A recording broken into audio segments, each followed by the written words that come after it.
Phil Lawler is next, but first, for months, the city of San Francisco restricted mass attendance to just 12 people out of doors. As we reported last week, Archbishop Salvatore Cordileone has tried to work with city officials to create protocols for opening the Mass to more people. On Monday, September 14th, Mayor London Breed issued new guidelines capping attendance at outdoor Masses to 50 people. However, the new guidelines contained two additional restrictions. No more than one person would be allowed inside a church for private prayer, and in addition, multiple outdoor Masses of the kind Cordileone had been hosting on the Cathedral Plaza are now banned. The Archbishop had already planned an important Eucharistic procession in San Francisco this Sunday to take place before the 11 a.m. Mass. This gathering of the faithful will go on as planned. Archbishop Cordileone is asking Catholics all over America to sign the Benedict XVI Institute's petition at freethemass.com. And he's requesting for Catholics in the Greater Bay Area to show up at St. Mary's Cathedral for the 11 a.m. Mass this Sunday, September 20th, immediately following the Eucharistic procession. There's more information on freethemass.com. Very interesting what's happening there. Here now to discuss the latest Catholic news and more is the editor of Catholic World News and fellow at the Thomas More College, Philip Lawler, who joins me from New Hampshire. Phil, I want to start with this story on Tuesday, a panel discussion hosted by Boston College titled "The Church and Catholic Voters in the 2020 Election." During the proceedings, Cardinal Joseph Tobin of Newark was asked about clergy and others claiming that Catholics cannot vote for Democratic presidential candidate Joe Biden, given his pro-abortion positions. Here's what Tobin said. I think that a person in good conscience could vote for Mr. Biden. I frankly, in my own way of thinking, have a more difficult time with the other option. Your reaction, Philip? Well, I think what he's really saying is nighty-night, unborn baby.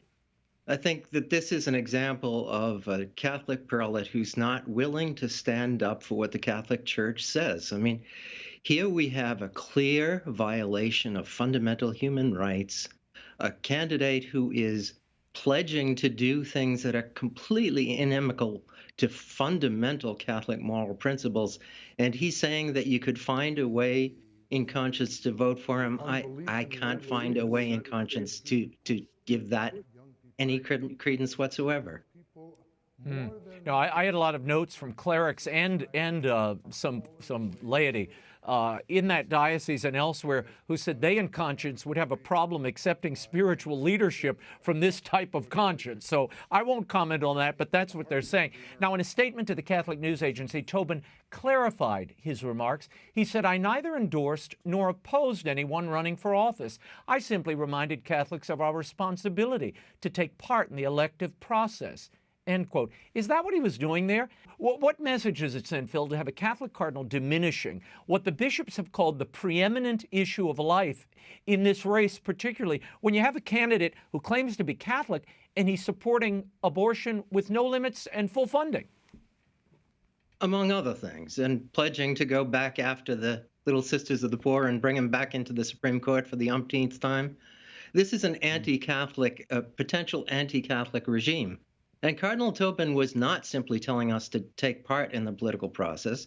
He was telling us that you can, in conscience, vote for Biden, and he was strongly suggesting that he has more trouble with the idea that you could vote for Trump. That looks pretty much like a tacit endorsement to me. Mm-hmm. And look, I mean, people can vote for whoever they wish to vote for. That's up to them. But let's not pretend it's sacred or morally illicit. I mean, just to remind people, there were individuals who voted for the Nazi Party and Castro, too. Were they conscience votes as well? I doubt it. Now, Biden has been making a big play for religious voters, Philip. This week, Mayor Pete Buttigieg hosted what they called a Young Believers for Biden town hall. Why are we seeing so much effort on the part of Democrats, particularly this year, to court religious voters, particularly Catholic ones? Well, to be fair, the Republicans are doing the same thing because everybody who is attuned to the political process recognizes that Catholics are a swing vote. if you could get a substantial majority of Catholics into either camp, that would pretty much sew up the election.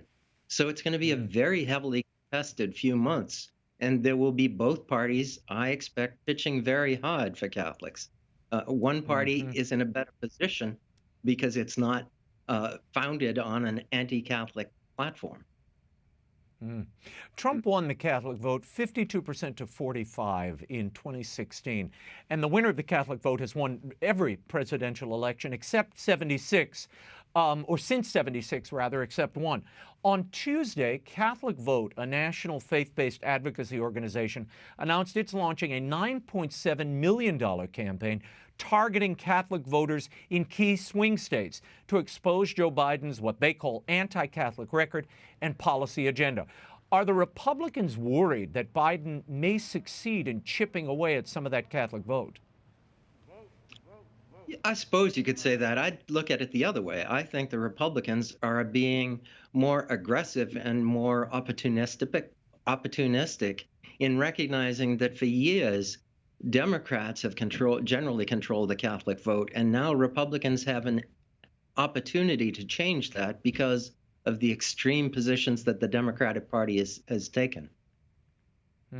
You recently wrote, Phil, that fear is driving votes in this presidential cycle. Why? Well, fear is a very powerful motivator, and of course, politicians are always looking to touch into to tap into emotions. And people are afraid these days. People are afraid of COVID. People are afraid of unemployment. People are afraid of loneliness. And I think that that's motivating quite a few people. And it's a fear, it's an emotion that you want to keep under control because fear can unman us. Yeah, and it's not always a good governor. I want to move on to a story that I wrestled with whether we should cover it at all, but I thought it important that we do so. The daily national newspaper of the Italian Bishops' Conference, Avvenire, they defended this Netflix movie, Cuties, which has made headlines across the country. It's received serious backlash for the way it sexualizes and objectifies young girls. The paper said this. Now, this is the paper of the Bishops' Conference. There's no explaining the campaign against Netflix. There is no scandalous sexualization of adolescents, as some among the 600,000 signers of a petition have written, end quote. What's your reaction to this? I mean, I have to tell you, Phil, I saw clips of this thing, which is pure filth. I can't imagine, first of all, that Netflix even put it on their platform. And secondly, that we aren't hearing more from women's rights advocates, child advocates who are raising the alarm over this. Well, I haven't seen it either, and I don't intend to see it. But frankly, what you cite from Avvenire makes me wonder about the editors of Avvenire and about their attitude towards sexuality, because this is clearly a sexualization of young children. And to say that it raises issues about sexualizing young children, sure, it raises those issues. It raises those issues by doing it. And so I don't think you can give them an out by saying, oh, they're raising these tough issues. They are abusing children and doing it for profit. And it's so appalling in itself. And then to double how appalling it is, you have the organ of the Italian Bishops' Conference suggesting that it's worthwhile. Yeah, bad look for the church. Horrible. The Vatican has announced that they will renew, Phil, their agreement with China in October. Cardinal Pietro Parolin has admitted that nothing, quote, exciting has come from the Vatican-China deal. Then he added this on Monday.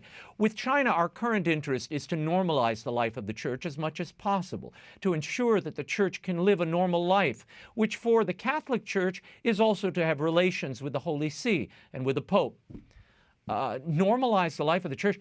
The Chinese government has destroyed churches, terrorized Catholics and other people of faith, worse than it did in the past, in the past. These last 2 years have been horrible. If Parolin doesn't think anything great has come out of the deal, why renew it, Phil? Very good question. The only answer that I can come up with is that Cardinal Parolin and the Vatican in general are desperate for a deal, any deal. And if one side in a bargaining session, if one side of the bargaining table is absolutely intent on getting a deal no matter what, then the other side can write its own ticket. And I think that's largely what's happened here, where Beijing has seized greater control over the Catholic Church, and the Vatican is desperate to say that somehow this is an advance. It's not an advance for the Church. It looks to me like an advance for the regime. Well, my problem is, and Cardinal Zen has been on this show a number of times, and others expressing deep concerns about this, the trade-off, what they've gotten in exchange is basically the heads of their faithful bishops and those in the underground church. The Vatican gave all of that to the Chinese regime. What have they gotten in return? Nothing, it seems to me. Maybe there's cash under the table somewhere, which has been reported as well. Your thoughts on that? Yeah, the Vatican, well, I don't know what the Vatican has got, except the ability to say they have a deal. And by the way, the details of this deal have still not been made public, which should always be a matter that raises suspicion. Why not make it public? But I do know that Catholics in China of what's called the underground church that's always been loyal to the Holy See are still being repressed. I just saw a story today about a church who was a priest who was taken into custody for 17 days and subjected to persuasion, let's say, that he should join with the Catholic Patriotic Association, which is endorsed by the regime. That's unfortunately not all that unusual. Those stories keep coming up. You look for normalization. Well, if persecution is normal, then I guess we've got it. Well, and the changing of scriptural texts, insertion of Xi in the place of Jesus and God, I don't see how that's normalization. That's a fraudulent church, isn't it? It sure looks it to me. It doesn't look as if it's coming any closer to the universal church. It looks like it's sort of spiraling away. Well, it's a frightening situation. In a letter to the leaders of the world's Episcopal conferences this past week, Cardinal Robert Sarah, the head of the Vatican's Office for Worship and Sacraments, said that Catholic communities should return to Mass as soon as it can be done safely. He wrote, "It is necessary and urgent to return to the normality of Christian life, which has the church building as its home and the celebration of the liturgy, especially the Eucharist, as the summit toward which the activity of the church is directed, and at the same time, it is the font from which all her power flows. We cannot be without the banquet of the Eucharist, the table of the Lord, to which we are invited as sons and daughters, brothers and sisters, to receive the risen Christ himself, present in body, blood, soul, and divinity, in the bread of heaven, which sustains us in the joys and labors of this earthly pilgrimage." Now, we've seen several dioceses reopen here in the U.S., Phil. We're also seeing some First Amendment rights being almost completely ignored, as we mentioned earlier regarding the Archdiocese of San Francisco. Why are we seeing the extension of these church shutdowns, even as hospitalizations and deaths due to COVID plummet? Again, you ask a very good question. I wish I had an answer. God bless Cardinal Sarah for calling bishops to do what bishops should do, which is to lead people in the faith. And of course, you begin that with the celebration of the Eucharist.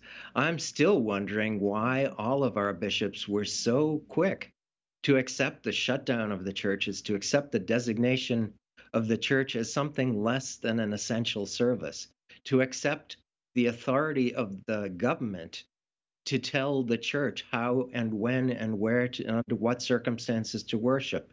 Those are not proper authorities of government. And I am delighted to see some bishops like Archbishop Cordileone challenging the government. And I pray for the day when more bishops will bring us back out of this period of long Lent. Philip Lawler, thank you for your insight. You can find all of Philip Lawler's commentary at CatholicCulture.org. His most recent book, The Smoke of Satan, is available at bookstores everywhere and online. Thank you.